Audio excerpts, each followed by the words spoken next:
Hey, so thank you, Henry, for your video doing a summary and critique of my paper.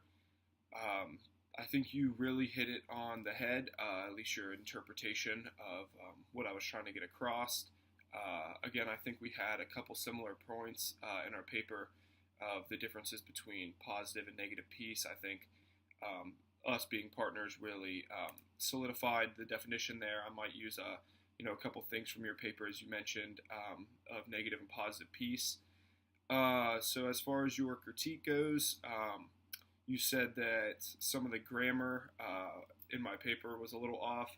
Uh, Thank you for noticing that. I went through it, but obviously I can't catch everything, so I'll have to go back and see some of the misspelled words and grammar like that.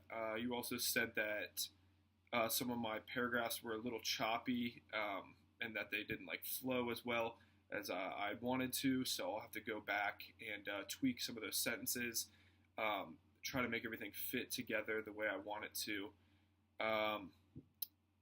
So you said at the beginning of my paper there was lacking some quotes. That's my bad. I think if I take some quotes from the Michael Nojim book, he really encompasses what I was trying to get across as far as it goes, talking about nonviolence, positive peace, negative peace, and the teachings from Gandhi. So definitely in the first couple paragraphs, I'll have to toss a quote in those to strengthen my argument. You also said that my conclusion was a little lacking, that it needs to be stronger. Thank you.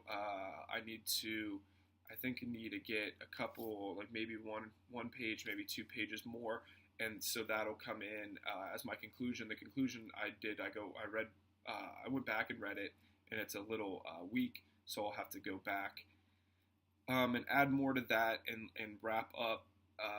The second point I was trying to make in my paper, which as you got, was that today with the Black Lives Movement and the police brutality, I really think that they need to use more of a nonviolent approach to finding positive peace.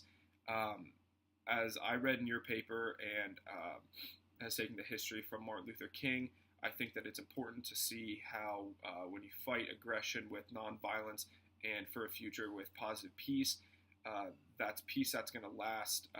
As you wrote in your paper, using negative peace with a ceasefire or a treaty, it doesn't really allow for growth or mending the relationship. So if the government just made a law or something against police brutality, I think that it's still going to continue in their lives, and that's just not what they want. It's not what either side would want. So I think that if we find a middle ground and come out of this together, using positive peace, nonviolence, I think that our future is going to be bright together, and I think that would really help, like the Black Lives Matter movement, and to end police brutality and aggression.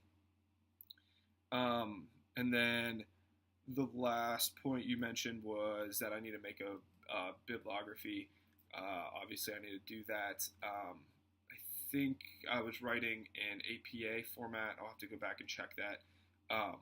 So with the bibliography, I'll probably do an annotated bib. I'm not sure if that's required or not, but just so everybody can get a feel for the books I used and how they were incorporated into my term paper.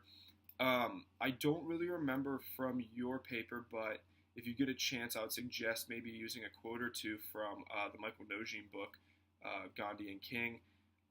He really lays out a great definition of nonviolence and positive peace, and that would really work well for your paper. I'm sorry I didn't mention that in the video beforehand. But again, thank you, and also thank you. You sent me a paper all marked up with different grammatical changes that I can do. So that's going to really help me. Thank you so much for going over my paper, and best of luck on your paper, Henry.